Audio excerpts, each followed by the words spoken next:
निवडणुकीचा हंगाम आला की वाड्या वस्त्यांवर कार्यकर्त्यांची लगबग वाढते. पण सध्याच्या हायटेक आणि स्मार्ट युगात कार्यकर्ता नेमका कोण हा संशोधनाचा विषय झालाय. पूर्वी कार्यकर्ता म्हणजे जो झेंडे लावून हाताचे नख काळी करून घ्यायचा, गळा फाटेपर्यंत ओरडून साहेबांचा जय जयकार करायचा आणि सभेच्या शेवटी खुर्च्या उचलण्यात धन्यता मानत असे. पण आता जमाना बदललाय. कार्यकर्ता कालचा निष्ठावंत आणि आजचा नोटावंत.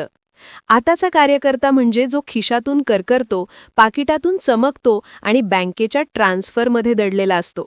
नेत्यांनाही आता माहिती झालंय की एखाद्या निष्ठेच्या गोष्टी सांगणाऱ्या कार्यकर्त्याला चहा पाजण्यापेक्षा एखाद्या गुलाबी नोटेच्या कार्यकर्त्याला मैदानात उतरवलं की काम फत्ते होतं.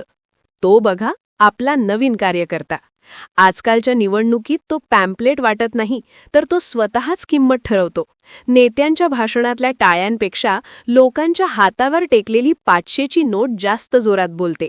नेत्यालाही आता कळलंय, सभेला गर्दी जमवणारा तो कार्यकर्ता नव्हे, तर जो मतदान केंद्रापर्यंत पाऊल वळवतो तो खरा अर्थपूर्ण कार्यकर्ता. एकेकाळी कार्यकर्ता म्हणजे साहेबांच्या घराबाहेर उभा राहून साहेबांनी फक्त एकदा बघितलं तरी स्वतःला धन्य मानणारा असायचा. पण आजचा स्मार्ट मतदार आणि नेता दोघेही व्यावहारिक झालेत. नेता म्हणतो, भाषणं गेली तेला लावत, पाकिटात किती आहेत ते सांगा.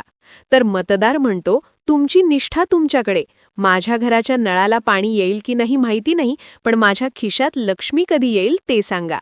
नेत्याची दृष्टी आणि पैशाची सृष्टी. या गोंधळात जुना ट्रेडिशनल कार्यकर्ता मात्र बिचारा कोपऱ्यात बसून चुन्याची डबी टोकरत बसलाय. त्याला वाटलं होतं की बॅनर लावले की साहेब आपल्याला ओळखतील, पण साहेबांना आता बॅनरपेक्षा बॅलन्स शीटमध्ये रस आहे. ज्याच्याकडे रसद पोहोचवण्याची ताकद तोच खरा साहेबांचा उजवा हात.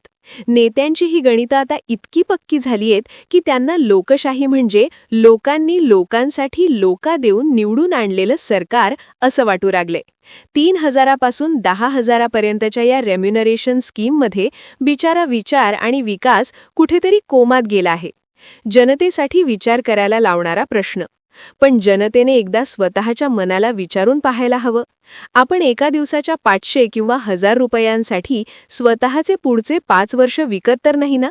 जो नेता आज तुम्हाला पैसे देऊन मत विकत घेतोय, तो निवडून आल्यावर तुमची कामं फुकट करेल का? कारण त्याने तर गुंतवणूक केली आहे आणि गुंतवणूकदार नेहमी व्याजासह परतावा शोधत असतो. आजचा कार्यकर्ता पैसा झाला असेल तर तो लोकशाहीसाठी सर्वात मोठा धोका आहे. कारण कागदी नोटांनी मतं मिळवता येतील, पण लोकांमधला विश्वास आणि आदर कधीच विकत घेता येत नाही. शेवटी एकच, निवडणुका येतील आणि जातील. कुणीतरी जिंकेल, कुणीतरी हरेल, पण ज्या दिवशी सामान्य माणूस माझं मत विकायचं नाही असं म्हणेल, त्या दिवशी पैसा नावाच्या या नवीन कार्यकर्त्याला कायमची सुट्टी मिळेल. तोपर्यंत मात्र साहेबांच्या गाडीत फिरायला पेट्रोल आणि खिशात नोटा देणारा कार्यकर्ताच खरा किंगमेकर ठरेल. आता ठरवायचे जनतेला आहे, तुम्हाला नेत्याचा मालक व्हायचा आहे की पैशाचा गुलाम?